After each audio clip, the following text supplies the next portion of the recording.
করার চেষ্টা হয়েছে হাওড়া জেলাতে, উলঙ্গ করে দেওয়ার চেষ্টা করেছিল, শুধু বিরোধী দল থেকে কন্টেস্ট করেছে বলে। তখন রাজবাবু কোথায় ছিল? কোথায় আছে না, নিজের বেলায় আঁটি আঁটি, পরের বেলায় কি বলে গো, আজকে জ্ঞান দিচ্ছে। অবশ্যই শুভশ্রী ম্যামকে যদি তার শারীরিক গঠন নিয়ে কোনো কটু কথা বলে থাকে, তার বিরুদ্ধে আইএসএফ, তার বিরুদ্ধে নওশাদ সিদ্দিকী।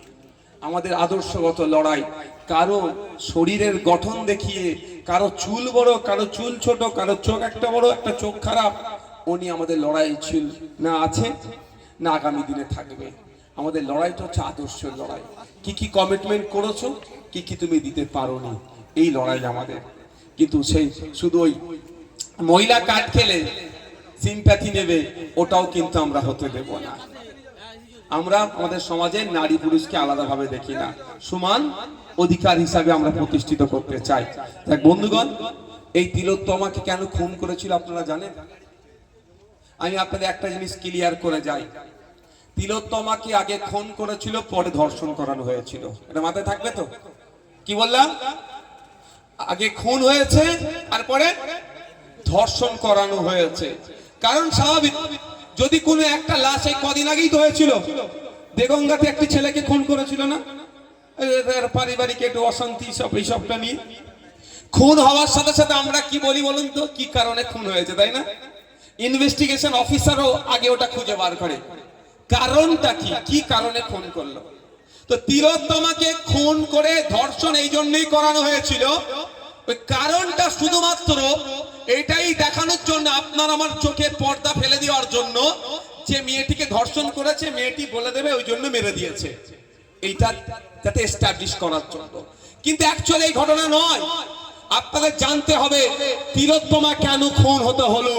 তিলোত্তমাকে খুন হতে হয়েছে এই দেগঙ্গার মহিলাদের জন্য, তিলোত্তমাকে খুন হতে হয়েছে ভাঙড়ের মহিলাদের জন্য, তিলোত্তমাকে খুন হতে হয়েছে আর্চি করে যে সমস্ত মহিলারা ট্রিটমেন্ট করতে যেত তাদের জন্য, তিলোত্তমাকে খুন হতে হয়েছে আপনার আমার জন্য, তিলোত্তমাকে খুন হতে হয়েছে ফেক ওষুধ দিচ্ছিল তার প্রতিবাদ করার জন্য, তিলোত্তমাকে খুন হতে হয়েছে যে ওই হসপিটালে আর্চি করে যে সমস্ত মহিলা, মৃত মহিলা থাকতো তাদের সাথে নোংরামি করতো ওই সন্দীপ ঘোষ এন্ড কোম্পানি, নোংরামি করে ভিডিও তৈরি করে বিদেশের মার্কেটে বিক্রি করতো।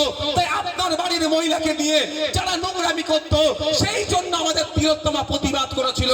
ওরা জানতে পেরে যায় যে তিলোত্তমা যখন জানতে পেরে গিয়েছে এটা যদি পাবলিক ডোমেইনে চলে যায় ওদের উপরে বিপদ নেমে আসবে, সেই জন্যই তিলোত্তমাকে খুন করলো। তিলোত্তমাকে কেন খুন করেছে? ঠিক আমাকে যে কারণে জেল খাটিয়েছে মমতা ব্যানার্জি, ঠিক একই ভাবে তিলোত্তমাকে খুন একই কারণে হয়েছে।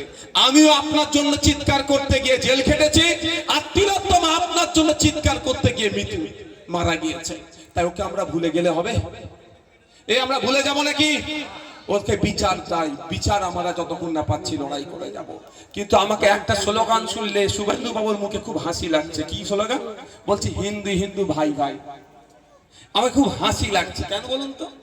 দেখুন মাস্টার সাহেব বলেছেন, আমিও বলছি, পশ্চিম বাংলায় তিলোত্তমাকে নিয়ে সব থেকে বড় প্রতিবাদ র্যালি যেটা হয়েছে সেটা ভাঙড়ে হয়েছে। ওর থেকে বড় পশ্চিম বাংলায় কেউ করে দেখাতে পারেনি। ওই প্রতিবাদ র্যালিতে 90% মুসলমান সমাজের মানুষ ছিল। তিলোত্তমাকে নিয়ে সব থেকে বেশি চর্চা যদি কেউ করে থাকে সেটা হচ্ছে আইএসএফ করেছে, আইএসএফ এর চেয়ারম্যান নওশাদ সিদ্দিকী করেছে। নওশাদ সিদ্দিকী ধর্মীয় পরিচয় কি ভাই? নিশ্চিতভাবে মুসলমান ধর্মের আমি অনুসারী। আমি জোর গলাই বলি, এখানে কোনো ব্যাপার না। আর এটা আমি জানি না সেকুলার হতে গেলে নাকি গেরুয়া বসন পরা যাবে না, সেকুলার হতে গেলে নাকি টুপি পরা যাবে না, দাঁড়িয়ে রাখলে নাকি সেকুলার হওয়া যায় না। কোথা থেকে কোন সংজ্ঞা পড়েছে আমি ভাই জানি না। যাক, আমার বলার বক্তব্য, হিন্দু হিন্দু ভাই ভাই স্লোগান শুভেন্দু তুলেছিল তো। তিলোত্তমা ধর্মীয় পরিচয়টা কি? নিশ্চিতভাবে মুসলমান নয়, কিন্তু আমি এটা ঘুরিয়ে উদাহরণ দেওয়ার কারণ হচ্ছে তিলোত্তমা ধর্মীয় পরিচয় দেখে আমরা প্রতিবাদ করিনি। তিলোত্তমা কোন জাতের তার দেখে প্রতিবাদ করিনি। তিলোত্তমার সাথে অন্যায় হয়েছে, তিলোত্তমা আমাদের জন্য কথা বলছিল, আমাদের পরিবারের মহিলাদের আর ইজ্জত আবরু নিয়ে যারা ছিনিমিনি খেলছিল তাদের বিরুদ্ধে কথা বলেছিল বলে তাকে খুন করেছে। তাই তিলোত্তমা আমাদের আমাদের কথা বলার জন্য কোন হয়েছে, তিলোত্তমাকে ন্যায় দিতে হবে, তার পরিবারকে ন্যায় দিতে হবে। সেই জন্য সব থেকে বেশি প্রতিবাদ, প্রতিরোধ এবং আজকের দিন পর্যন্ত আইএসএফই করে যাচ্ছে, নওশাদ সিদ্দিকীরা করে যাচ্ছে, শামসুল স্যারেরা করে যাচ্ছে। এখানে আমরা একবার ধর্ম দেখেছি?